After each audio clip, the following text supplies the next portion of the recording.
Bismillahirrahmanirrahim. Assalamualaikum warahmatullahi wabarakatuh. Kami kelompok Resita Aska Maulida, Muhammad Fikri Alfiansa dan saya Kurnia Hidayat ingin menjelaskan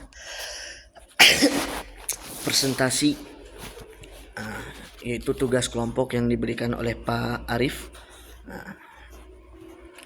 Yaitu tugasnya dengan menjawab soal-soal yang diberikan oleh Pak Arif. Nah, yang pertama yaitu adalah soalnya dalam struktur ilmu pengetahuan manusia menggunakan berbagai metode untuk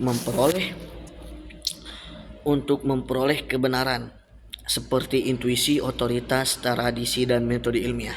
Analisis perbedaan mendasar antara metode ilmiah dengan metode non-ilmiah seperti intuisi atau prasangka, yang mana termasuk metode non-ilmiah. Mengapa dalam diskursus sains modern metode ilmiah dianggap lebih handal dalam menghasilkan pengetahuan yang objektif? Nah, jawabannya adalah pertama, sebelum kita membahas secara singkat, kita harus terlebih dahulu mengetahui perbedaan antara metode ilmiah dan metode non ilmiah sehingga kita bisa mendapatkan jawaban dari perbedaan tersebut. Kenapa zaman modern ini lebih handal atau lebih banyak menggunakan metode ilmiah. Nah, metode ilmiah berbeda secara mendasar dari metode non ilmiah seperti intuisi, otoritas, atau tradisi.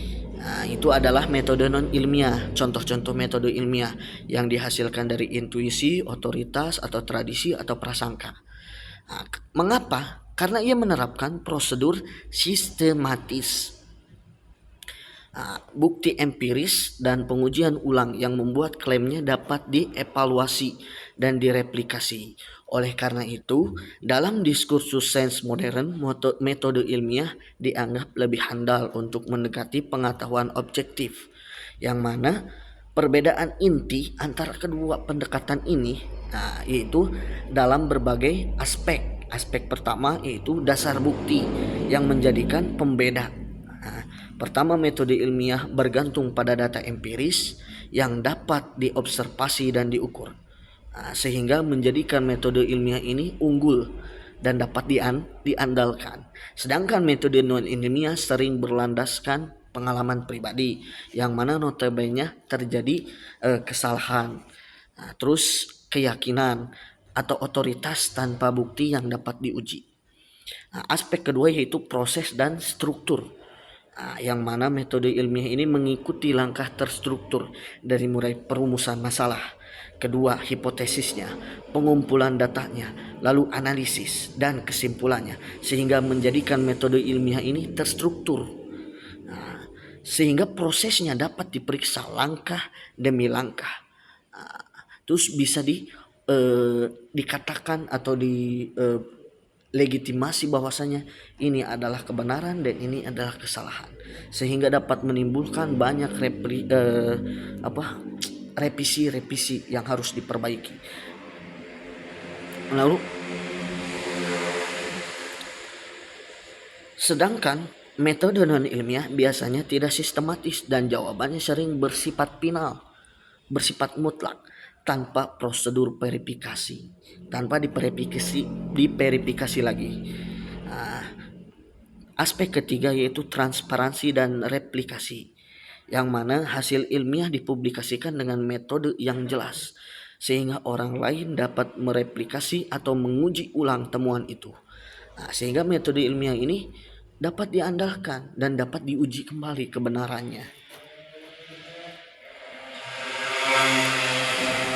Kebanyakan klaim non ilmiah tidak memungkinkan pengujian ulang yang independen.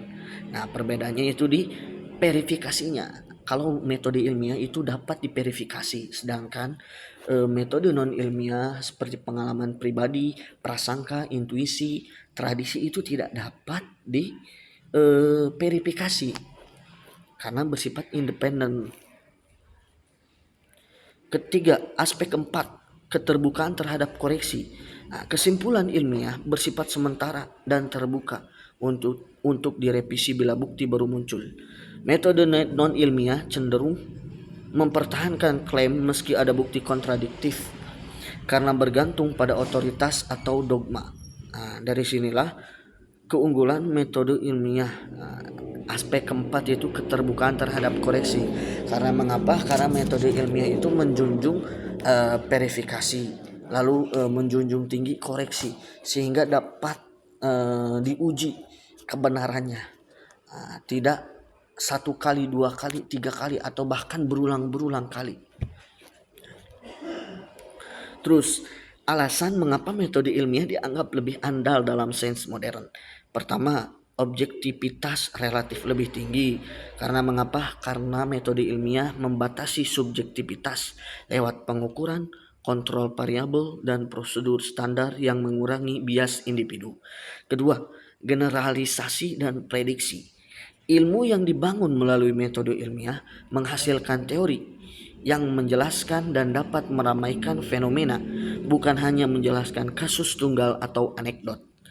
Lalu ketiga, uji kritis komunitas ilmiah. Peer review dan replikasi oleh peneliti lain berfungsi sebagai mekanisme koreksi kolektif yang meningkatkan ketahanan pengetahuan terhadap kesalahan. Sehingga terus dapat mencari hal yang baru sehingga dapat menemukan kebenaran-kebenaran yang tersembunyi. Sebagaimana zaman dulu atom adalah sebagai benda terbaik, benda terkecil, akan tetapi ketika zaman sekarang benda terkecil bukan lagi atom, akan tetapi ada neutron dan proton. Lalu keempat, konsistensi dan dengan praktek empiris. Karena klaim harus diikat pada data dan analisis logis, akumulasi pengetahuan ilmiah cenderung terhubung ke bukti nyata dan teknologi yang dapat diuji kegunaannya dalam dunia nyata. Dari sini adalah keunggulan atau mengapa metode ilmiah itu lebih diandalkan. Itu ada empat faktor tadi yang telah dijelaskan. Ini keterbatasan atau kekurangan metode ilmiah. Contohnya itu dengan contoh intuisi. Intuisi ini cepat dan berguna untuk keputusan pribadi saja, tetapi tidak dapat dipalidasi secara sistematis sehingga rentan bias kognitif.